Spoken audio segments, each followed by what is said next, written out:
Okay. You want a share or you want an orange share? Public consumption, and if Steam Workshop support is on the cards, I assume Nexus or similar is on the fallback. Great. Okay, that's a pretty easy question. We can field that one like almost right away. First, we have to find out where we sit. Yep. We're gonna all squeeze in here. And replace the mic where the keyboard is. So Oh yeah, that's a good idea. It's a little bit closer. Okay. Here's our microphone. you might be able to scoot out. We can see. Yeah, I can sit slightly further back and slightly cozier to Matt. See if Okay. Can you hand me the series of white sheets under that yellow one? Because that's just some questions that we have. They're not particularly geared to you guys, but some of it might be good. Okay, so for those of you joining us that don't know, this is Matt and Mike, and this is Mike, the far one, and Matt, the close one, and myself. These are the co-founders of the studio, and they have put an absolute ton of work into this, and we appreciate everything that you guys have done for us.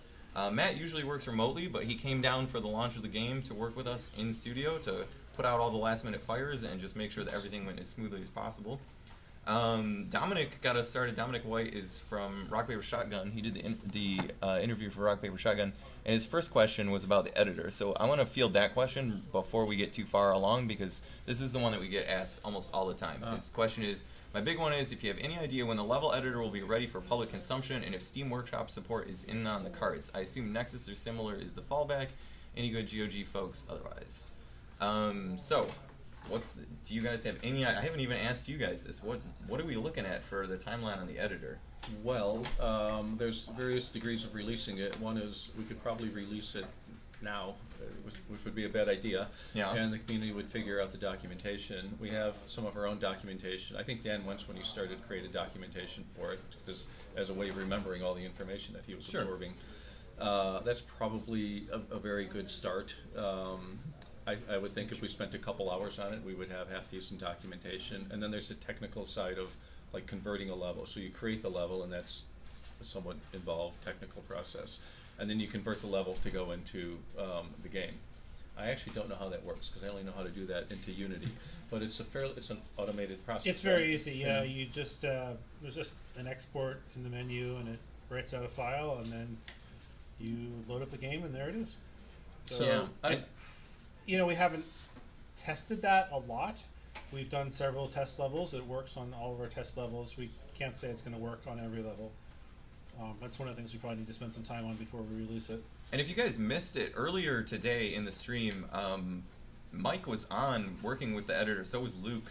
So you guys can see kind of a preview of what it's going to look like and how it shapes up. Just Mike's was a real basic one to run through. It was a nice pace one. So check it out to see kind of what the direction it's heading in. Yeah, and so that was like 1:30. Yeah, about local 1:30 time. So when did we start? Nine yeah, it was 9 o'clock. right around 9. So about 4.5 hours in, yeah. And then Luke was immediately following me. Yep, Luke was right after, and his was a more detailed. He made a much larger level. He's still working on it. He's still working on it. He decided to go a little bit deeper on it, but anyway. Okay, so Blue Dragon's got a question. I was watching the prototype videos from a while ago, and I noticed that there was a really cool effect of when the auto ops were hit, their lights or eyes would flicker from damage. This was a really sweet effect. It was curious. It was probably why it was removed. It was probably a bug, if I'm guessing. It wasn't removed. It was fixed. Yeah, I was gonna say, based on the way it sounds like a bug. I don't cool. actually know. It does sound I like kind of it. cool. Luke's got his headphone. He's really focused. He's probably the only one who knows the answer to that. I don't remember that, but it sounds like one of those serendipitous things you leave in the game because it's good. Zedmans is asking, is there any chance of a robot editor being released in addition to the level editor? Any chance? Jeff's sitting here. I think it's the AI.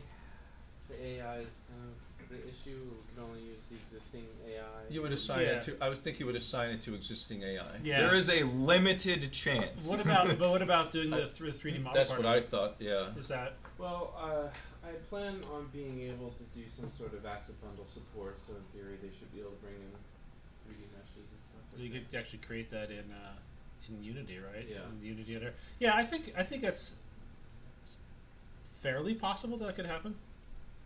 And there's a fair amount of data that's in a data file that governs robot behavior, so that could easily be modified by the community. So you could just take existing robots and then change their behavior. But there's a bunch of parameters you can tweak, right? So it's not exactly the same as another robot. No, right? it would behave. It could behave quite differently than another robot. Yeah, yeah. Polysorbate is asking, this is a throwback if you guys remember this, where did the ambient noise for Descent 1 Level 7 boss come from? We just dodged that question on the AMA. I think, well, I'm almost positive, I'm certain that Interplay created that sound. Well, Interplay or Easy. we are Looking Glass guys. We had... Oh, that's true. The main sound effects in Descent were done by a couple of guys who I knew from Looking Glass, Eric Brosius, and Eric Brosius was the main one. And then what's his name? Do any of the others? Anyway, Eric Brosius was the main one. So he may have made that sound, but I don't remember explicitly who made which sounds. It could have been him and it could have been someone else. If nobody knows, well, we just shouldn't go down that route. But Greg LaPiccolo was the other one. I'm not sure how much Greg LaPiccolo did. He went on to make this game called Rock Band and Guitar Hero. So it's just a little title. Yeah. I don't know if you guys have heard of it or not. Okay, Dominic's got a couple more editor questions. These are kind of interesting because I don't know the answer to these myself. Can you create multi-map campaigns? Yes. And you can create so this is all pretty straightforward, and I should probably just release in fact, maybe I'll do that tonight. I'll release a text file that shows how to do that, but you can, I guess it's not very useful until you have the level editor, but there's a text file that describes a whole list of levels that make up a mission, and you can specify briefings and text for each one. You can do your own briefings and everything. It's all pretty flexible, and you can localize it and kind of whatever you want. Add secret levels, all that stuff. Are there placeable items that give players upgraded weapons for single map stuff? I assume that means like from level 1 to level 2, level 0 to level 1, just like the upgrade. Placeable item that would give players upgraded weapons for single map stuff. I think he means like, is it possible to get an upgraded weapon in a single map? Like, can you place an upgraded version of a weapon? I don't think that's possible. It would be trivial to make it possible, but right now I don't think the code functions that way. Can you place bosses but not have them end the level on death? I think it's the same thing. It would be trivial to make it not do that, but right now the code path does it, and it's not controlled by data. So is there just like a boss flag or something? Or it could be a boss, and then we say like a boss that opens the exit door flag. Right. And the bosses often come with lockdowns and other things like that, which is okay. That doesn't end the level. So it would be a simple change to make. And now that we've shipped, we can talk about the simple changes that we put on our wish list. Right. Although look at the wish list a little more seriously. Some of us are going to be pretty well focused on the console stuff. I mean, we're obviously going to do a couple updates to fix bugs, and those of us who aren't busy on console may have some time to do updates on the PC version. But our main focus is going to have to be in the console version out for the short term. Alex is asking if you could have told yourself something right as you started building this game, knowing what you know now, what would you say to you a few years back? You will not get it done in September of 2016. But we knew that. I mean... No, I actually believed we had a reasonable chance. So when we started this game, it was pretty much going to be Luke by himself doing everything, and that didn't last for too long. As usual, scope grew, and we wanted just to do more than one person could do. So, but... Oh, right as you started. I was thinking when we started. Well, you can interpret it either way. Yeah. But the true start of the project was Luke a year before we came on. And Chris Claflin came on. Yeah. I guess the other thing would be, well, this is sort of not quite answering the question, but Kickstarters are as hard and as painful as everyone says they are. Yeah, absolutely. Oh, this is an interesting question. Can I play multiplayer in a private match with a custom map I make? Not at the moment. Not yet. Now. That is one of the big things we really do have to work on soon. Is we've got the custom map support. It works fine for single player and challenge mode. But for multiplayer, you obviously have the issue of everyone in the game has to have the level. And if you're playing on a server somewhere, we need some way to distribute the levels among all those people, or to make that level available as a choice. For something like LAN, it's not an issue. But if we want to make those levels available for online games with a dedicated server, then we have to have some method for ensuring that everyone has those levels and distributing those levels. So that's actually the bigger challenge with getting add-on levels working with multiplayer. I think this is a very good question that I honestly didn't think of, but now I really want to know the answer to it. Are you happy with how Overload has turned out? I'm totally. You think we're not? Well, I'm really happy with it. I know my answer to it. I think there's a really positive vibe in here. about how the game. Part of it's just a positive vibe when you're done. Yeah. But like, I'm very happy with how it turned out. From the mostly outsider perspective that I have, because I wasn't here from the beginning. Like, I came on fairly late in the actual project. This is the best project that I've ever worked on, and I've worked on, I don't know, like 6 beforehand. Well, it's All right. been. Well, that's good to hear. This is for me like the ideal team size. We have. It's been between 5 and 12 people for the whole project, which is actually about the same size as the team on the first Ascent game, and it's small enough that you work almost daily with everyone on the team. You know what everyone's doing. Everyone has to pull together, and I think it's just a really nice dynamic. You get a little bit bigger than that, and the dynamic just changes. I mean, you've got to have management, and you've got to have all this overhead, and so this is the funnest sort of project size, I think, for me. Yeah, there was, I think, another question in there. What would you have done if you had more money? And I don't know, just put it in the bank account, because spending it and making the project bigger is not what I think we would have wanted to do. We would have foolishly spent it on scope. What we would have done is increase the scope, and then been unhappy. Been bigger and more behind than we already were. And it'd be another year on the project. Well, if we'd been smart, we'd have used that money to fund what we were actually doing, but we probably would have blown it. Dominic's asking a technical question. We're going to jump back to the editor. We're all over the place with this, so I hope you guys don't mind. But I said on a technical question, how many prefab chunks does the editor come with? And assuming the answer is a lot, how much of the campaign was built out of them minus bespoke architecture? A la the mine tunnel sections, greebling, etc. Okay, I think I understand the question. So we have a chunking system that breaks a level into smaller pieces that are typically like a section of corridor. It's largely based on visibility. So if you have a right angle turn, one piece of that might be one chunk and the next piece is another chunk. As to how many chunks there are, I'm guessing 150 would not be unusual, or? Yeah, so certainly 100 to possibly even as high as 200 chunks in the level. And that's automatically activated and deactivated based upon whether that chunk is relevant to what is going on in the game at the time, whether it's the player, whether it's robots moving in there. If a robot is flying through a chunk that is far, far away from the player, the robot moving through that will activate that chunk. So it's not just about what's around the player. I think there was... Are they asking if the mine is made out of prefabs? Yeah, no, I think what he was asking was how much of stuff was snapping together like pre-built Lego pieces versus custom modeling for things. None of it was pre-built. I mean, you start with these cubes, these deformed cubes, and you piece them together. I don't think we really reused any geometry. I know that Luke will take pieces and he'll cut them off and then he'll attach them elsewhere. Right. But I don't think there's too much of like this. And it's not a prefab. Yeah, it's in our level editor. Like it's not a unit if you've got thing. a symmetric part of a level, it might take the left half and right half and mirror it and put them together, like that. But Alex asked how we balance mouse and keyboard versus joystick in multiplayer. Every week we change it until we do. So, it feels very good now. I believe the very last change we made before our final build yesterday was Luke tweaking the mouse controls a little bit. So it's a real challenge because the mouse is just not. The mouse is sort of an absolute positioning device, and our ship moves on relative positions. So it's hard to figure out how to make those two things work together in a way that's intuitive and also fair. It's just hard. We ended up adding a small degree of mouse turn limiting to on the server side of things, which means mouse players, and it is really subtle because I am a strictly mouse player, and I've put a ton of hours into it.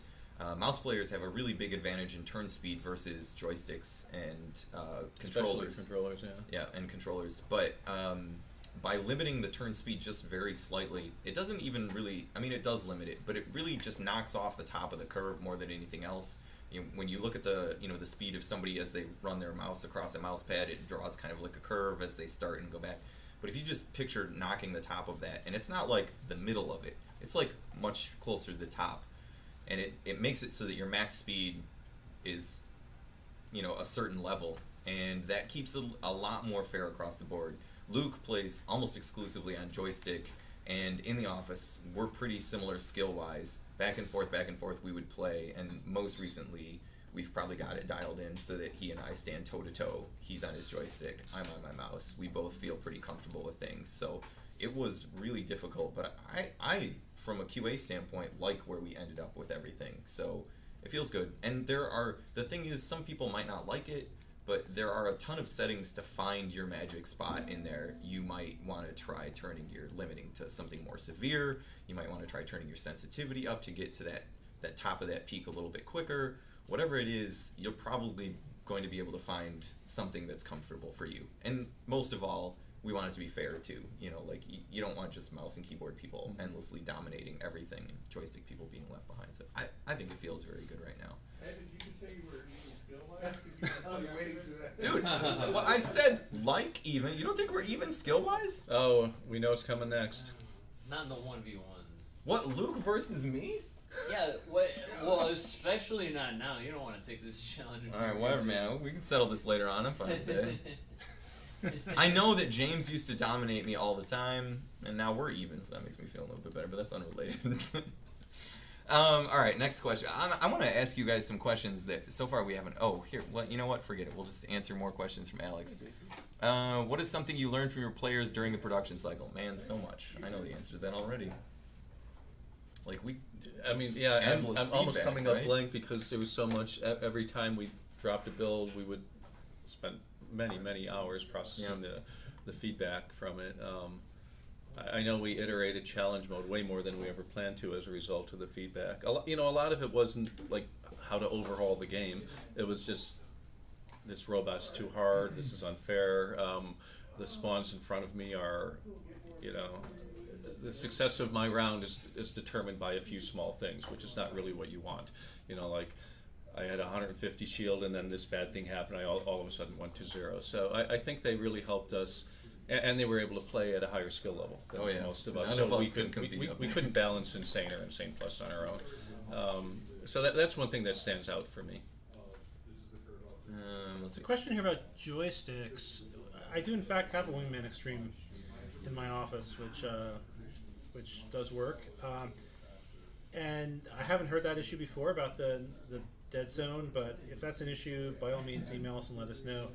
We're pretty dedicated to making all sorts of weird hardware work with this game, probably to our own detriment, but it's our legacy. We would get the hardware from Interplay and they would do a bundle deal and we would have to support the device. So we want everyone to be able to use their favorite hardware, so if you're having troubles, let us know and we'll see what we can do. How many hours of work to integrate the voice-over audio with the game? That actually seemed to go really smooth from our end. Yeah. I don't know what it was like for you guys. It was you and Luke, but Dan did all the post-processing. Yeah, we just had it set up so that it would play lines, a series of files basically in a row for each line, and then Dan, our audio guy, had to take the lines and chop them up and make them fit into that structure. And I was surprised at how fast he got it done when we got the voice recording back. I thought it was going to be like a few weeks of work, and he actually had stuff in faster than that, so it wasn't as hard as I feared. Let's see, how many hours? Let's see, we already caught that one. So we're going to list. Okay, well, I'm going to ask you guys some of the questions for this because I don't know. I know a little bit about your history, and maybe this will lead to more questions. But first, Mike, how did you get started in all of this? Did you go to school for video? There wasn't school for it back then, right? Well, I got a computer science degree from the U of I, but nobody.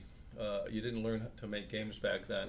So I actually learned a lot of what I know at Sublogic, which is actually where Matt and I met, the makers of Flight Simulator back in I worked there when I dropped out of school in 1981, and then I went back and got my degree. And then I went back there in 1985, and you joined in 86, I think? Okay, yeah, so, and then we were working on, you worked on Amiga Jet. You got to work on the Amiga, right? Yeah, Amiga, and we did... So you guys have known each other almost since college then? Yeah, 1986, 32 years. I was 19 That's a long time. when I started. Yeah, Matt was really incredibly young then. So.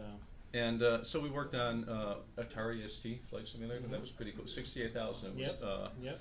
And Atari, Amiga, Mac. And then you went. You continued to work on. Well, no, you worked on Car and Driver for Ned Lerner, excuse me. And I eventually went to work with Ned, and that would have been 90. What we shipped Car and Driver. You were working on Ultima. No, It was it late 92? 92. When Really? we shipped it? I think it was. Okay. Like 6 months before we started Descent, I think. Yeah, and then we just had this idea we could start our own company, and we were lucky in some ways. Apogee, also known under one of their brands, 3D Realms, had shipped Wolfenstein, right? It developed it. Apogee was the publisher of it on the shareware model, and then id Software decided they could go off on their own, and they were right. And Apogee had been financially successful, and I think they were looking, who else can we invest in? And we positioned ourselves as a little high tech. We're going to do a high technology game, and so they signed us to a contract really quickly. I remember being surprised at how quickly They sent us money before we signed the contract. Yeah, Wow, that's and a it's pretty like, good what deal. do we do with Mike this? had the check, and I'm like, don't deposit that check. Because But also don't lose it. Yeah. Yeah. And anyway, so we signed with them, and after, I don't know, 7 months or so, they canceled us. And it was pretty grim. We were very close to running out. In fact, we did run out of money, and Yeah, we offered to pay people their computers for the next payroll and then shut down if we couldn't find a publisher. And fortunately, we did. And we and we let them know how desperate we were, and that, well, we got to have money like really now. Yeah. And Interplay and 2 other publishers, Trimark and Accolade, made good offers on it, and we went with Interplay, and they were really good. Rusty Bucher was a great producer. Yeah. Interplay was a great company to work with. Yeah, they were a lot of fun. They were. I mean, it really was a company that, say, by gamers for gamers. I mean, the game industry is much more of a business now. Back then, it really felt like a bunch of guys like doing their thing. Yeah. It was really fun. And it went really well. Where they was did it. this all located? Like, what state were you guys in for all Here, of this? This was all let's local see, to. you're confused. We were there. Oh, in the building that burned no. down? No, we no. We were right on the park. Actually. We were right Oh, on right in the park, okay. University Avenue. What, about 3 blocks? 3 blocks I away. was wrong. Anyway, three blocks south and 2 blocks west of here. Yeah. Okay. And we didn't quite ship the game there. My friend, the landlord, asked us to leave. When you, After we drywalled the building. Yeah, we remember helped that? drywall. I think we were using way more electricity than he thought we would, and he was paying me like anyway. So we had to move to. We moved more than once a year, and we finished. We had to move to the whatever Alano Club building, and we were there for like 3 months, right? So we had to move the company 3 months before we shipped. perfect. That's a very convenient time for that. When you guys signed with Interplay, did they know what your plans were?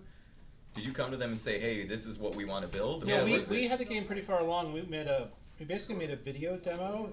Like I think by holding a video camera Really in front of- scientific, yeah. and sent them a VHS tape that showed the gameplay, and It was a really good demo for the time. and that was enough. That they flew us out there and we met with them and they made us an offer. So how long after they picked you up was it until you guys actually finished the game? About a year. Yeah, So they were with you amazing. for a yeah. year. And the shareware 9 months. Yeah. Yeah. 9 months. That I remember Overload that, took 3 years or that something. shareware got everywhere. Like I remember being in stores and seeing Descent installed on computers and stuff like that, and man, like crazy. That was a wild time back then. So I guess that answers several questions, because like how long did you get into the industry and stuff like that. What about just questions that are related to gaming as a whole? Do either of you guys still play games outside of the office? I played 2048. You know what that is? It's a resource management civilization building game, right? No, it's a puzzle game. It's Puzzle game. It's a Oh, 4x4 puzzle game. not the Anon Mobile games don't 2070. count. So no. I can do it while watching baseball. That's true. I play RPG. I play Play-Doh games still on emulator. Yeah, I can show you how to do it. I play a very influential, in my opinion, dungeon game is what people called them, from the 1970s and early 80s. It's all text-based, and it's a multiplayer game. You play with other people, and there are still people playing it today. I would play it. It's just a dungeon grinding, dungeon crawler, and I was playing it at the same time my son was playing World of Warcraft, and he would say, he'd say, oh, there's whatever, I don't know, 150,000 people playing Warcraft now. How many people are playing your game? 5. But that's enough to have a great experience. Sure, it's like sure. you can have a great poker game with 8 people. You don't have to have 150,000 people in the community. And I've racked up, including time when it's sitting idle and I'm not doing anything, over 5,000 hours in that game in the last 12 years. That is a substantial thing. It's worrisome to think about, yeah. Did you ever play any of the games like Zork or any of the other text-based? I didn't get into Zork. It was very big. I played the Hitchhikers. Okay, I read Hitchhikers. Text-based. I mean, I played some earlier games, on mainframe systems before that. But on the PC, I think Hitchhikers was the one I really played all the way through. Did you guys ever play Wishbringer? No. No, I don't know. That was a text. I don't remember who published that, but it was a story-based, text-based game, and it was just really out there. It was a nuts game for the time. But I mean, it was around the same time that like Police Quest 2 came out, and Space Quest 1 I think was at that time. It's kind of very early 90s, I'm thinking. I remember playing Load Runner in the office during the final months of Descent, and it was Load Runner: The Legend Returns. It wasn't the original. It was the Load originals, Runner. yeah. I remember playing that too. Yeah, and I played a ton of Age of Empires. I bought the game at least 3 times. Age of Empires 2 mainly, because we'd lose the CDs, or my kids were young and they'd break the CDs. So that's probably the largest number of hours I put into a PC game. Oh, all right. Jeff Let's has a hear Jeff's question. Why did it take you guys so long to make a new tunnel shooter? Yeah, why? Was it the last? So Descent 3 was published in 1999, I think. Yeah. So, yeah, it's almost 20 years. We were busy doing other things.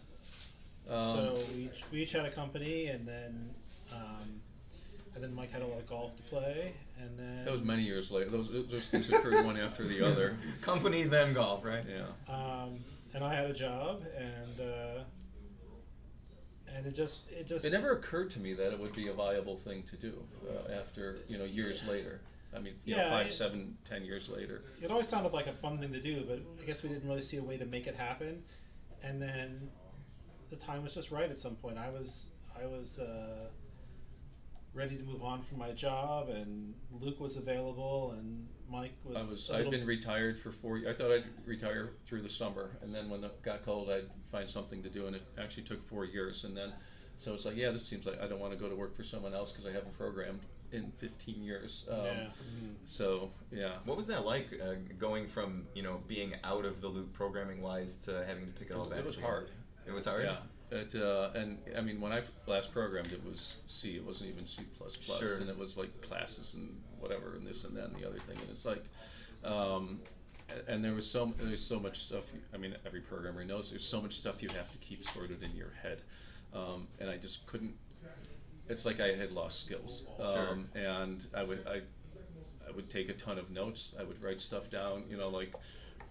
This function is, whatever. Here's what I'm working on, and here's the very things I need to know, and I was tired at like 3 o'clock in the afternoon every day because I was so much just brain mentally work. tired. Yeah, I realized how out of shape my brain had gotten. And it was so hard to come up to speed on like Unity. It was like a whole different engine. It was just unfamiliar. And every time you wanted to do something, like now, I just sort of instinctively know how to do something. But every time I wanted to do something, I had like, well, what is the Unity way to do this? I mean, what is the way I'm supposed to implement this thing? And I'd have to figure it out. It was really slow and frustrating. So it did feel like a little bit of a hard re-entry. Yeah, even when I got something working, it still seemed like magic. It's like so much stuff is happening under the hood. That happens a lot of times. Yeah. Compile. Does it work? Yes. Were there errors? I don't know. There's a question here. Actually, there's 2 good questions here I'd like to answer. So the first one is, what prompted the huge shift in game style from Descent 2 to Descent 3? And that's interesting because what prompted it was, I think, we felt a need to do something else to justify Descent 3, to make it bigger, better, newer. So we decided to do this indoor-outdoor stuff, and we decided to have a more flexible geometry style for the world. And we thought, the Destroy the Reactor stuff was a bit repetitive, so we decided to do something more. And there are people out there who really like that game, but I think on the whole, the Descent hardcore community, doesn't like Descent 3 as much as they might have if we'd stuck a little closer to the tried and true model. So It started out as a segment engine. Yeah, but we changed it. Did. I meant to. Can you guys hear us all right out there? I meant to dim the volume on this. We might be talking over just a lot of audio right now. I can bring it down just a little bit. I think And we're. then there was another great question that I saw. It might have gone. I think we can still catch it though. Scrolled off the. Hold on. It was about the code on Descent. Yeah, Descent 2, like, that we weren't very notoriously happy with not the code. proud of it. That's not true. We put a crack about how we want everyone to know that you don't have to be a great programmer to ship a great. It was a self-deprecating remark like that. There was an element of truth to it from my standpoint. But go ahead. The longer you work on a bit of code, unless you just have this incredible luxury of infinite time and money, in some ways the worse it gets. So every time I finished a game, everyone I know, the first thing you want to do is like throw out all the crap you did and redo it the right way. And that's how it always feels at the end of a game for me anyway. I rarely feel like we've achieved some state of perfection at the end. And especially, even the last couple months now, you get to a point towards the end of a game where you have to start being really careful about what you change because you might break something. And so when I started on this project, I would see something, and I like to rewrite things because I imagine that I can do it better, but mostly because then it's my way. So I would see something and I wouldn't like the way it was written. And then it's your responsibility. Yeah, then I was stuck with it forever. It's okay. But I would see something and I would not like the way it was written, so I'd rewrite it to make it better by some definition. And then and that's great. And it's good, and sometimes that's the right thing to do. But when you get to the end of a project, you just can't do that because you're going to ship in 2 weeks. You don't have time. You're going to break something. You're going to introduce all sorts of incompatibilities. So, sort of by definition, at the end of a project, things just get hackier and hackier because instead of saying I need to rewrite this system to support this great new feature that we're putting in, you just have to tack that feature on in the hackiest way possible because it's safer and more time economical. So, kind of at the end of a project. Code quality gets worse. Yeah, code quality gets worse. You're always hacking stuff. You always feel it by the end like, ugh, what a mess. And that's just the way it goes. And then you move on to the next project and say, the next project for us is Descent 2, and we didn't rewrite. I mean, we tacked more and more on that. It would have probably been really hard to do Descent, tack another game on top of that core. That's right. That's right. So my feeling is that game felt like a sprint. I mean, we went from signing with Interplay to shipping the shareware version. I think it was from March to December 23rd. That's crazy to think about year. now. Yeah. And so if we would have stopped to, other people would totally disagree with this, but I felt like we just had to keep moving forward. If the thing works, then we got to move on to the next thing. And we had a lot of forward momentum on that project. We never really seemed to get stuck for very long on anything. So if the code quality certainly did suffer, but what really mattered, code is all beneath the surface. The player doesn't see it or even know or care what it's about. It's just what is the experience for the player. And so if the code, writing beautiful code is what a lot of programmers should care about, but what's above the surface, the quality of the game. I thought we stayed focused on that, and I'm not proud of the code. I'm somewhat proud of the result of it, though. And one of the hardest things with game development is finishing the game, and some people aren't very good at that. And it's kind of scary to finish a game too. It's hard and it's scary, and you hear all the time about projects that just drag on and on and on. And one of the compromises you have to make to finish a game is to give up on some sort of idealism about what the game is going to be, or how clean the code is going to be, or how perfect everything is going to be. At some point, you have to ship. Yeah. At some point, you got to get it out the door. Yeah. Onto the street. Yeah. That's completely fair. If we dial things back just a little bit, I want to ask each of you independently this, but because it's such a different situation. Walk us through just what a typical day for you is like in your position. So let's start with Mike. Because I know kind of what his is like already. Matt is going to be a complete surprise. Yeah, Matt can make up whatever he wants. Yeah, we'll never know. Goes to the park and programs. Sure, right out there. I show up. It varies. Now that I don't have my daughter, now that my daughter's graduated, I don't have to take her to school. It doesn't get me into the office at 8 a.m. like it used to, which was good. So I show up, I don't know, between 8 and 9:30. I don't know. It's the recent months, the programming load became less and less, and just focus on getting the things done that need to get done, and You were still bug fixing all the way to the end. So yeah, bug fixing, and then saying, like, yes, bug, but shippable more and more as the time went on. I was in the mode of, I don't want to break this thing. Yeah. And Luke and Alan and Jeff were writing multiplayer almost from scratch at that point. Yeah. So I was trying to like offload things from Luke, if whatever I could. If it takes me 5 hours, it would take him 1 hour. It's I still can more offload it valuable. because he's critical to a system that has to get done. So I was kind of looking for useful things to do without putting myself at too much risk of breaking things. And then we spent a lot of time on things external to the development of the game, like the PR and just dealing with other people. Ed and Chelsea dealt a lot with the ratings and so forth, but that also involved us. So it's like, and it's still not done. And, and I also got an appreciation for publishers. I think there's this frequent conflict between a developer and an external developer and a publisher. And I got more respect for what a publisher contributes to the game by having to go through it and write the checks for it too. So I think there's a lot of things that I just wouldn't have thought about that seemed to always didn't, and then that seemed to always just get handled. End. And you're absolutely right. I mean, I remember like, I guess we should have a EULA for this game, so we had to like figure out what we wanted in the EULA and talk to the lawyer, and it's just a million little things like that. Translations for the Steam store page, publisher handles, just all kinds of like little I stuff. thought the end of this project was a little bit funny because for like me and Mike, who weren't working on multiplayer, it was a little bit calmer and a little bit. It just wasn't as crazy. And then so like we had 3 people on the team who were like working super hard and like sort of panicking and desperately trying to get this game done. And I'm like, man, things are going great. Well, our bug list is small. Everything's really stable. Everything's just great. And I'd have to say, well, except for multiplayer. But that was kind of funny. It was kind of funny. I mean, I'm glad I was on the side I was on. So what about your typical day, Matt? If you work remotely, I live in Michigan. I guess my typical day will change in a few weeks when the kids get out of school. But I get up with my kids. Well, my older kid gets up and leaves before I'm up sometimes. But I get up and get my daughter off to school, and then I usually just like read my email and stuff. And then like somewhere around 8:30 or 9, I actually go to work, which means like walking from one room into the other. And so it mostly means switching from my laptop to my desktop is pretty much what going to work means. And then I'm, it's sort of on a good day I'm doing a lot of programming, on a bad day I'm doing other things. And we're connected via Slack, and we have some video meetings now and then.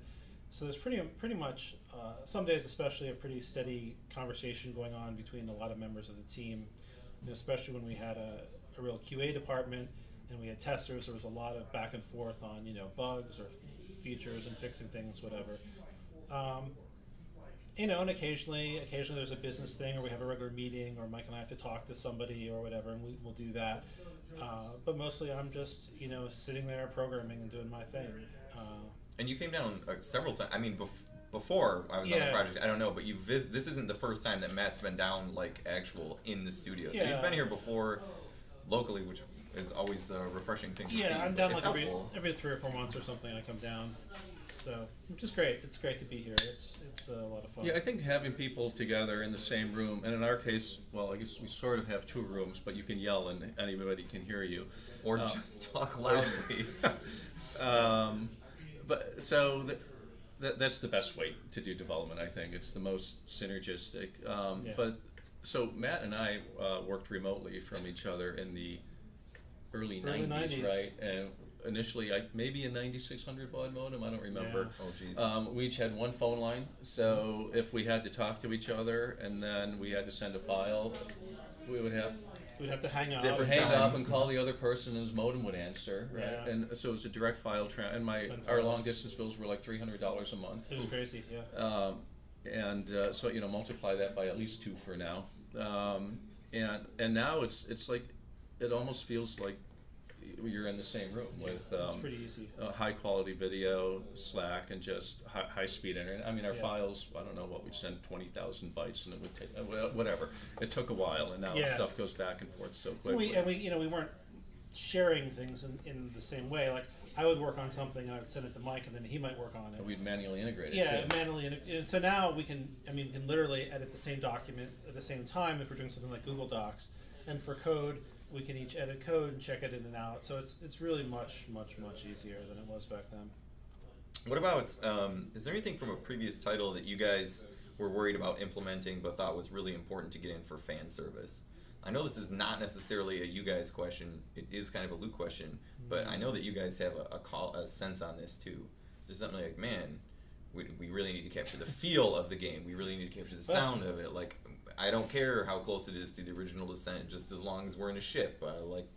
How did that all shape You mean together? things to please the original audience? Absolutely, yeah, the original audience. I mean, there was multiplayer. You mean like include the Pyro GX?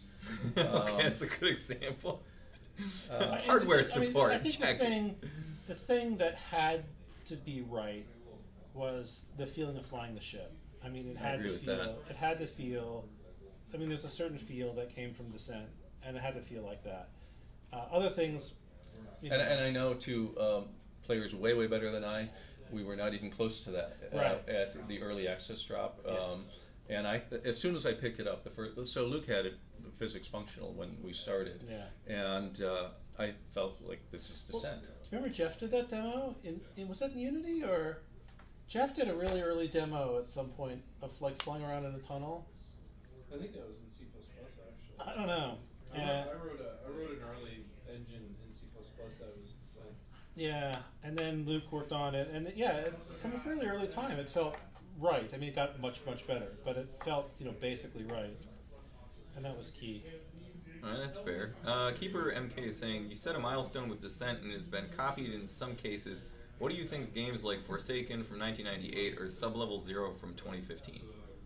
I played Forsaken, and I remember thinking it was very. I hate to say this. It was a very good game. I just didn't see how it was. It didn't play differently from Descent. So I think I was more curious about it. What's new here. And but in any event, we were done with Descent at that time. So I didn't. I remember thinking it's a high quality game, and it doesn't have much to do with what I'm doing now. Yeah. And Sublevel Zero, I'm sorry, I haven't played. I mean, one of the things that I think was encouraging to us when we started this was the number of like 6 Degree of Freedom games that were coming out. So Sublevel Zero and the Descent Rebirth stuff, and Soul Contingency, and Descent Underground. Descent Underground. Sure, there was a lot of that. Although we started before we knew about Descent Underground, but there was a lot of that in the air. So I think that it was good to know that people were still interested. So that was nice. And the original one must have done Retro something Virus, right. Retro Virus, that was good too. Okay. Let's see. I had another one that was related to all of that, and I'll see if I can remember what it was. You guys didn't participate in level design. I did. So I created tons of levels. That's it. Did any of your levels make it? No, not even close. No. Okay. Most of them didn't. Were get any of them textured. not completely green? Yes, after Luke created the very quick option to, Matt wrote credit where credit is due. Apply a texture set of 4 textures to every segment that you selected, and then. But the green had its benefits too. The robots and other things stood out so much from the background. It was really easy to see what was going on, and I didn't care what it looked like when I was trying to test behavior or fix a bug. So there's a question here that I actually want to answer because I don't quite know the details of the answer, which is why did we choose Unity instead of Unreal? And the fact is we started on Unreal because we thought it would be more appropriate for this type of game, perhaps, or better, and also better multiplayer. I think we thought it would have more out-of-the-box multiplayer. And then we fairly quickly switched to Unity. So before you and I were really on the project. Yeah, before Mike and I were on the project. And that's so when Luke said he wanted to switch to Unity, we're like, fine, you're doing all the work. And it was free. Yes. For a while. It was free. So I don't know. I'm hoping maybe Luke and Jeff can shed a little light onto what prompted that change. Luke from what I remember, the workflow in Unreal was not conducive to kind of what like Luke was used to as far as like working in C#.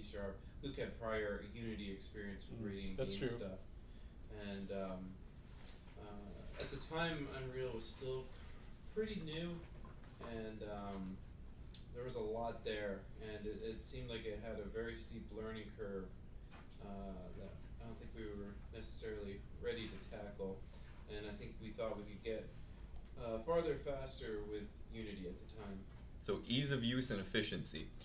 Yeah, so Luke's familiarity with it was probably a big part, and then he's just a little bit easier to get into. Okay. It's a great tool.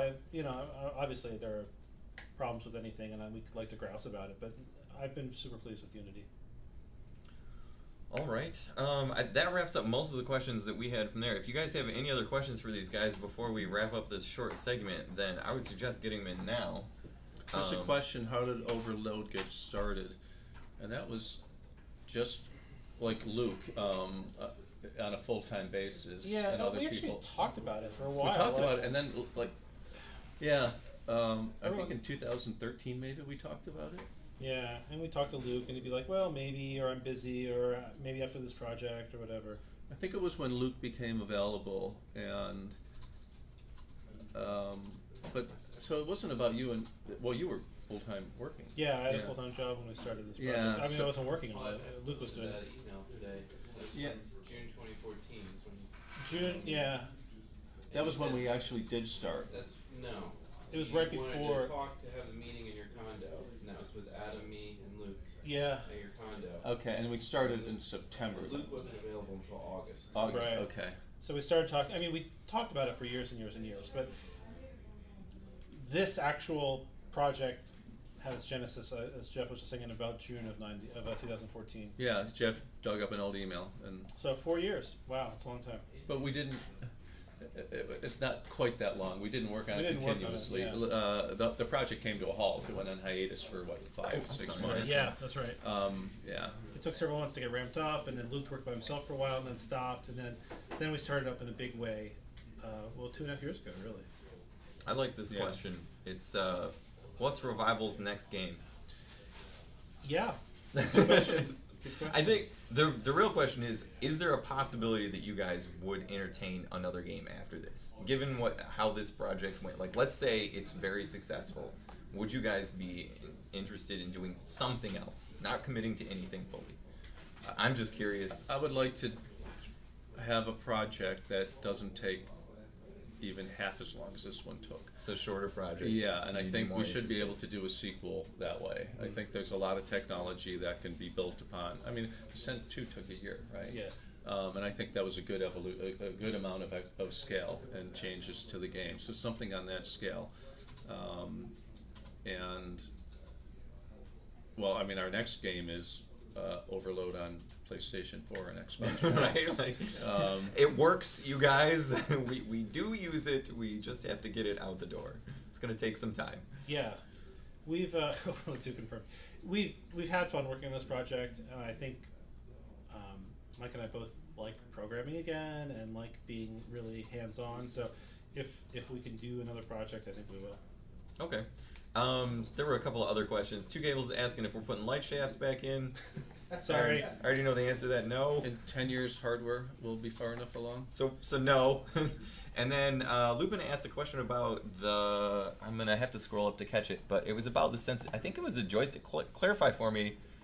Something about a curve on the joystick. Can you add the possibility to edit the response curve, or give an option to make it linear? Yeah, that would be nice. Maybe. Maybe. There's a hot maybe for you In guys. single out there. player only? Still maybe. Yeah. Maybe. It's hard to shift gears into the mode of that's a cool feature, we should add it, when we've been saying no, No, to no, feature, no, almost Well, feature everything. creep is extremely dangerous. Yeah. Like that's feature creep is where, everybody talks about a feature, we all agree it sounds great, and then we have to add it in there. And that happens just over and over again. You have to at some point draw a line in the sand and be like, that's it, that's all we can put in there, because otherwise we'll be stuck in development forever. Forever. And like there's a ton of stuff that I'm sure we would have liked to have added in there, but it all takes time, it all takes energy, it all takes money, and then at the end of the day, it might conflict with something else, and that's going to take even more time to get it to work. So, honestly, I think we're in a pretty good place with this. But maybe is going to be, the company answer to almost everything. So we're sorry, but that's us most. We can commit to pretty much anything. Consoles are a yes. Consoles are a yes. Everything else is maybe. Everything else is maybe. Editors. Level editors are yes. Editor will come out, yeah. I It's a mean, question of how well do we Yeah. prepare it for the community. How well and how soon? Those are the answers. If the right people have some free time, we might be able to get a little bit of documentation or clean it up a little bit. It just depends. Okay. That's a maybe. Well, thank you both so much for joining us. I had a really good time asking you guys questions. I hope the community got everything out of their systems that they wanted to know. Yeah, this was a wild ride, and I look forward to the next segment with you guys. Me too. Thank you. Yeah. But yeah, Likewise. so I think we're gonna try and jump back into some multiplayer and some single player. So everybody on stream, thank these two for joining us. Their time is extremely valuable. Not really. Yeah, not anymore. We're Not done now. anymore. That's They right. could. That's a lot of beers they could have been drinking this whole That's time, right. you guys. All right. Thank you. All right. Thanks. All right, and it's gonna take a second to transition back over. Let me get set back up stream.